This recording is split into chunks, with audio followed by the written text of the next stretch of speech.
সুন্দরপুর গ্রামের ভোরটা সব সময় শান্ত। এই গ্রামেই থাকে দুই বন্ধু, আলম আর হাফিজ। ছোটবেলা থেকে একসঙ্গে বড় হওয়া, হাসি দুঃখ সব ভাগ করে নেওয়া, এমন বন্ধুত্ব গ্রামের মানুষ কমই দেখেছে।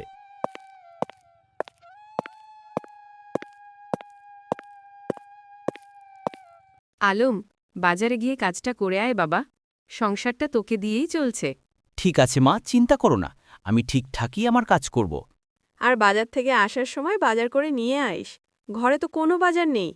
এ নিয়ে তোমার চিন্তা করতে হবে না। আমি আসার সময় বাজার নিয়ে আসব। এখন যাবার সময় হয়েছে, আমি যাই। আলমের বাবা মারা গেছে অনেক বছর আগে, তাই আলমই এই বাড়ির ভরসা। একদিন দুই বন্ধু, আলম আর হাফিজ, মাঠের মধ্য দিয়ে যাচ্ছিল। রে আলম, শুনছিস? মাঠের দিকে নাকি একটা পুরনো বাক্স পাওয়া গেছে। বাক্স? কিসের? আবার পুরনো দিনের বাক্স নয় তো? মানুষ তো তাই বলে। অনেকে বলে তার ভেতরে নাকি টাকা আছে, কিন্তু মিছে কথাও হতে পারে। এই কথাটাই আলমের মনে বাঁধল। আচ্ছা বন্ধু, তুই যা, আমি আর যাব না। আমার বাড়িতে একটা কাজ আছে।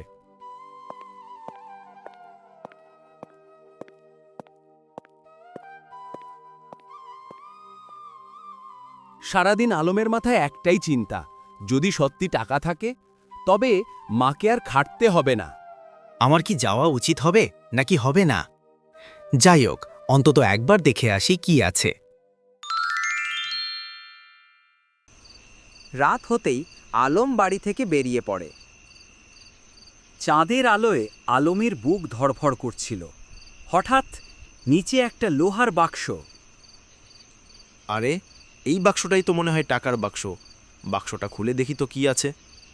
এগুলো তো পুরনো টাকা। কার টাকা এগুলো? পরদিন সকাল, বাজারে হইচই।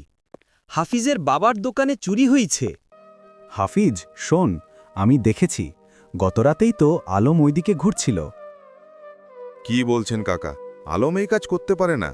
আমার মনে হয় না আলম এই কাজ করবে। হাফিজ, শোন, আলমের অভাবের সংসার, আর অভাবে মানুষ যে কোনো কাজ করতে পারে। কাকা, আপনার কথায় যুক্তি আছে, তবে আলম কি এমন করতে পারে? তুমি যাই বলো, আমাদের সন্দেহ কিন্তু আলমের উপরেই থাকবে। এদিকে হাফিজের বাবার দোকানে চুরি হওয়ায় আলম চিন্তায় পড়ে যায়। তোর মুখ কেমন লাগতেছে? কোনো চিন্তা? সত্য কথা বল।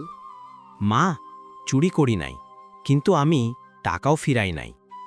আমি জানি যে তুই হাফিজের বাবার দোকানে চুরি করিস নাই, কিন্তু চুরিটা করলো কে? আমিও বুঝতে পারছি না মা, আসলে চুরিটা করলো কে? আচ্ছা, তোর কাছে যে বাক্সটা আছে ওটা আবার হাফিজের বাবার নই তো? মানে আমি বলতে চাচ্ছি, চোর বাক্সটা চুরি করে লুকিয়ে রাখছিল আর তুই সেটাই পেলি? আমারও মনে হয় এটাই হবে।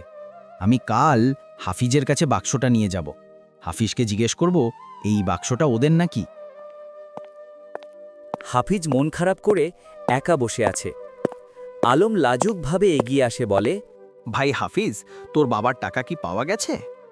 না রে, এখনো কোনো কিছু জানা যায়নি, তবে আমরা খুঁজতেছি। আশা করি খুব শীঘ্রই পাব। দেখ তো হাফিজ, এটা তোর বাবার টাকা হইতে পারে, আমি পেয়েছিলাম।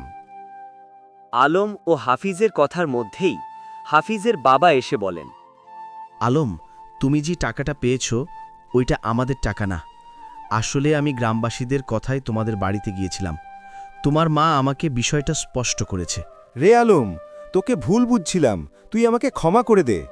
আমিও টাকার লোভে ভুল করতে বসছিলাম। আমারও উচিত হয়নি অন্য কারো টাকা নেওয়া। মানুষ ভুল করে, কিন্তু ভুল স্বীকার করার সাহস, সেটাই একজনকে আলাদা করে।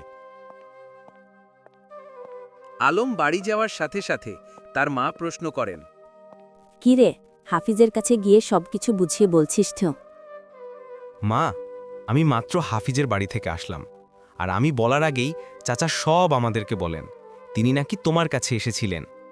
হ্যাঁ, আমি তাকে সব বুঝিয়ে বলেছিলাম, আর তিনি আমার কাছে ক্ষমাও চেয়েছেন। মা, এখন মনটা হালকা লাগতেছে। মনে হচ্ছে বুকের ওপর থেকে একটা পাথর সরে গেছে।